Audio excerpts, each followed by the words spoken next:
भादो मास के शुक्ल पक्ष की द्वितीया या अनंत चतुर्दशी या किसी भी शुभ दिन पर गाज माता का व्रत किया जाता है।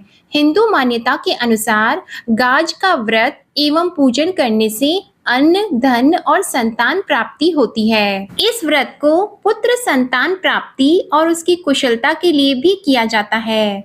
हिंदू मान्यता के अनुसार पुत्र जन्म होने या पुत्र का विवाह होने पर गाज का व्रत एवं उद्यापन अवश्य करना चाहिए। गाज का पूजन करने की विधि इस प्रकार है। व्रत वाले दिन प्रातः काल स्नान आदि नित्य क्रिया से निवृत्त होकर स्वच्छ वस्त्र धारण करें।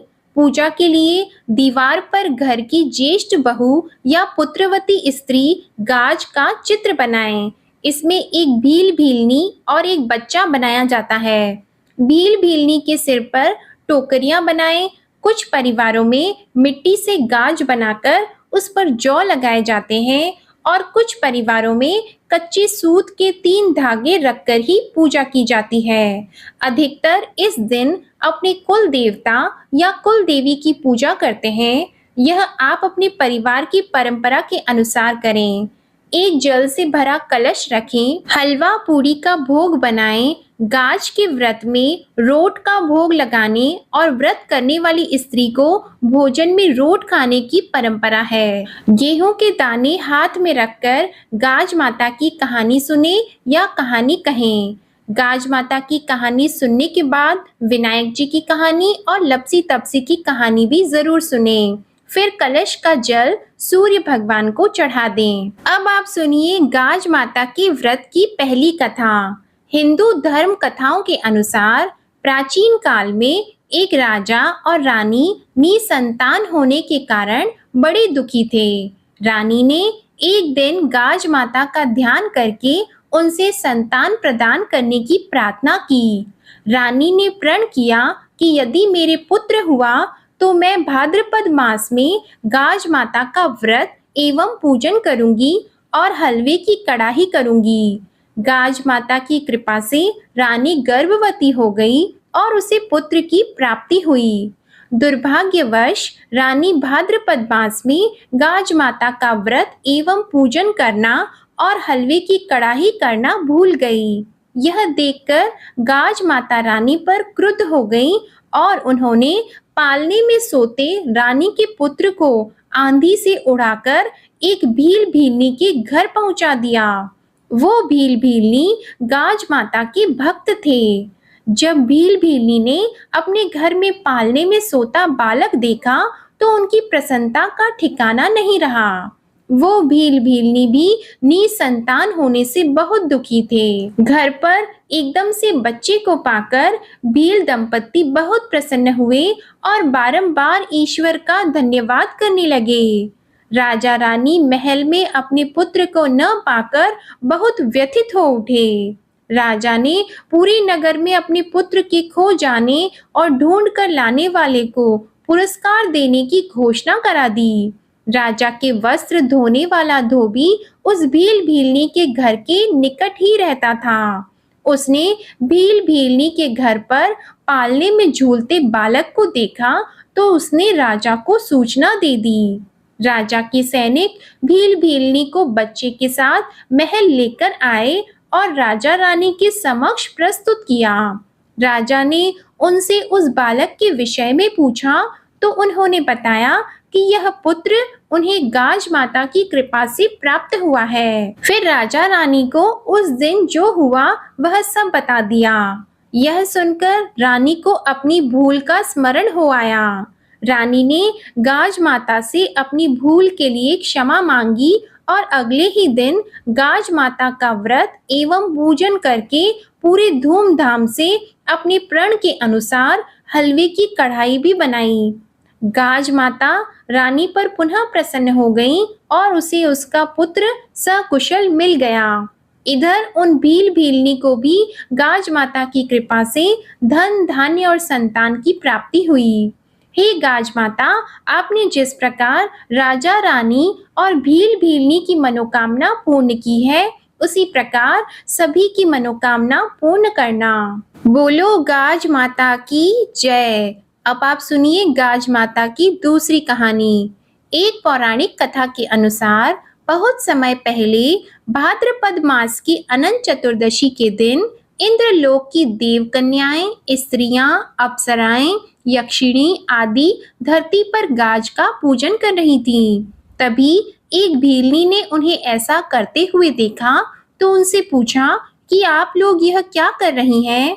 तब उन्होंने उसे बताया कि हम गाज माता का व्रत एवं पूजन कर रही हैं।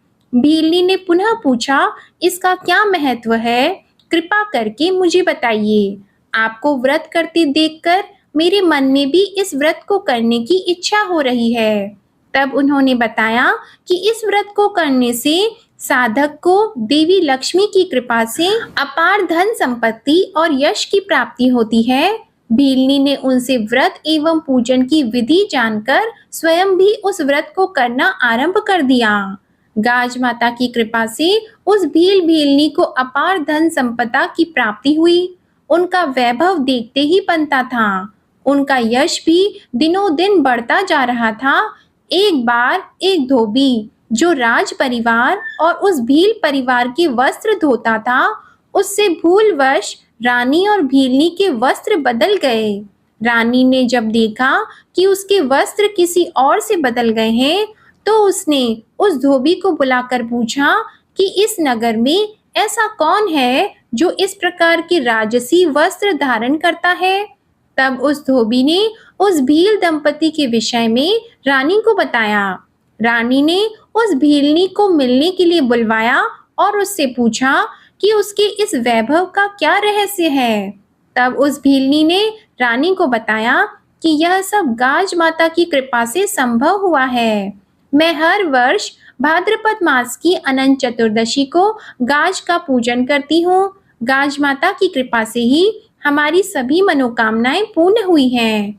यह सब सुनकर रानी के मन में भी संतान पाने के लिए गाज का व्रत करने की इच्छा जागृत हुई। रानी ने भीलनी से व्रत की विधि पूछी तो भीलनी ने रानी को व्रत एवं पूजन की विधि बताकर कहा कि हे रानी, आप व्रत अवश्य कीजिए, किंतु इस बात का ध्यान रखना कि व्रत भंग ना हो। रानी ने भी गाज माता का व्रत करना आरंभ कर दिया। गाज माता की कृपा से रानी को पुत्र रत्न की प्राप्ति हुई। जब अगली बार गाज का व्रत आया तो उसके मन में व्रत की विधि को लेकर संशय उत्पन्न हो गया। उसने सोचा कि मेरा पुत्र छोटा है और अगर आज मैं व्रत में रोट खाऊंगी तो मेरे पुत्र के पेट में दर्द होगा। यह सोचकर उसने गाज के व्रत में रोट नहीं खाया। यह देखकर गाज माता रुष्ट हो गई और उन्होंने उसके पुत्र को पालने समेत अदृश्य कर दिया। अपने पुत्र को ना पाकर राजा और रानी बहुत दुखी हुए।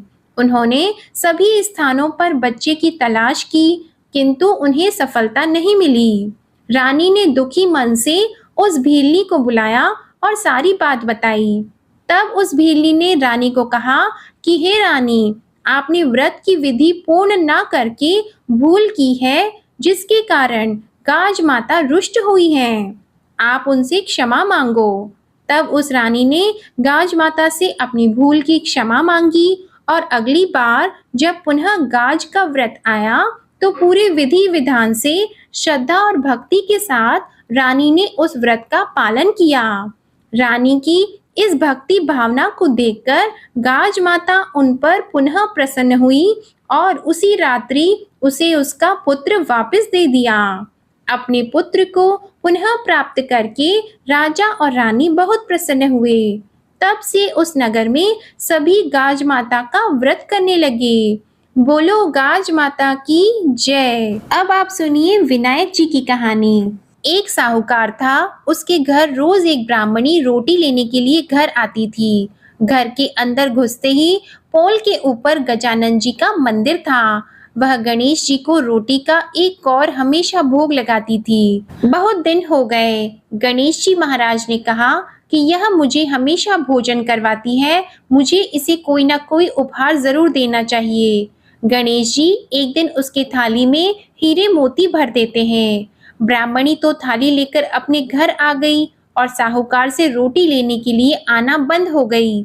साहूकारिनी ने उसे बुलावा भेजा कि बाई रोटी लेने के लिए क्यों नहीं आती हो। ब्राह्मणी ने कहा कि मुझ पर गणेश जी प्रसन्न हो गए, बहुत वर्ष तक रोटी लेने के लिए आ गई, लेकिन अब नहीं आऊंगी। साहूकारनी मन में बहुत नाराज हुई और गणेश जी से कहा कि आप ब्राह्मणी के ऊपर प्रसन्न हुए परंतु मुझ पर प्रसन्न नहीं हुए। तब गणेश जी की मूर्ति हटाकर उसने बाहर फेंक दी। इधर सेठ जी की दुकान में धंधा पानी बंद हो गए। एक दिन सेठ जी की नजर पोल के मंदिर पर गई तो सेठानी जी को पूछा कि गणेश जी कहाँ गए। तो साहूकारनी ने कहा कि ऐसे गणेश जी का क्या करें जो ब्राह्मणी पर तो प्रसन्न हो गए लेकिन हमारे ऊपर प्रसन्न नहीं हुए, इस कारण मैंने तो गणेश जी को हटाकर फेंक दिया है। तब सेठ जी ने कहा कि यह तुमने क्या किया, मेरा तो व्यापार और धंधा चलना बंद हो गया है। गणेश जी तुमने कहाँ फेंके हैं, जल्दी बताओ, मैं उन्हें वापस लेकर आता हूँ। साहूकार जी वापस से गणेश जी को लेने के लिए गए तो गणेश जी इतने भारी हो गए कि वे उठे ही नहीं। साहूकार जी ने कहा कि मेरे से गलती हो गई है, आप मेरे घर पधारिए।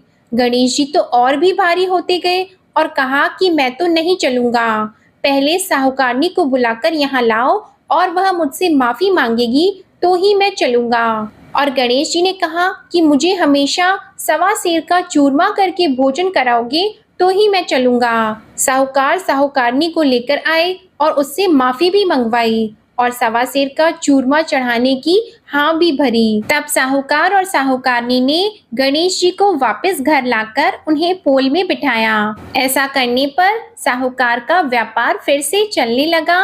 हे गणेश जी महाराज, जैसे साहूकार और साहूकारनी पर आप प्रसन्न हुए वैसे सभी पर प्रसन्न होना। बोलिए गणेश जी महाराज की जय। अब आप सुनिए लपसी और तपसी की कहानी। एक लपसी था, एक तपसी था। तपसी हमेशा भगवान की तपस्या में लीन रहता था। लपसी रोजाना सवा सेर की लापसी बनाकर भगवान को भोग लगाकर भोजन कर लेता था। एक दिन दोनों लड़ने लगे। तपसी बोला, मैं रोज भगवान की तपस्या करता हूँ इसलिए मैं बड़ा हूँ। लपसी बोला, मैं रोज भगवान को सवा सेर लापसी का भोग लगाता हूँ इसलिए मैं बड़ा हूँ। नारद जी वहां से गुजर रहे थे। उन्होंने दोनों को लड़ता हुआ देखकर उनसे पूछा कि तुम लड़ क्यों रहे हो। तपसी ने खुद को बड़ा होने का कारण बताया और लपसी ने अपना कारण बताया। नारद जी बोले, तुम्हारा फैसला मैं करता हूँ।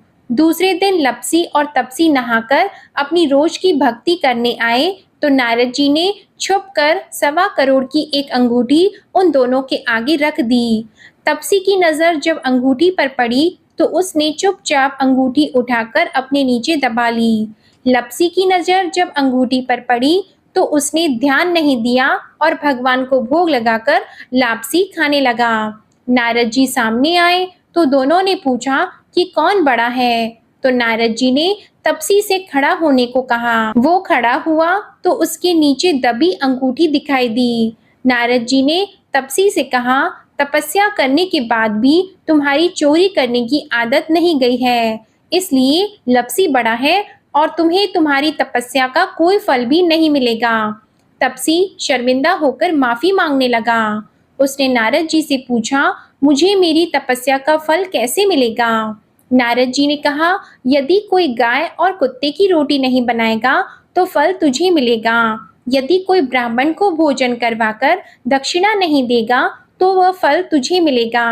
यदि कोई साड़ी के साथ ब्लाउज नहीं देगा तो फल तुझे मिलेगा। यदि कोई दिए से दिया जलाएगा तो फल तुझे मिलेगा। यदि कोई सारी कहानी सुने लेकिन तुम्हारी कहानी नहीं सुने तो फल तुझे मिलेगा। उसी दिन से हर व्रत कथा कहानी के साथ लपसी और तपसी की कहानी भी सुनी और कही जाती है। प्रेम से बोलिए गाज माता की जय। प्रेम से बोलिए भगवान गणेश जी की जय। आपको आज की कथा अच्छी लगी हो तो प्लीज़ वीडियो को लाइक करें और चैनल को भी सब्सक्राइब करें। धन्यवाद।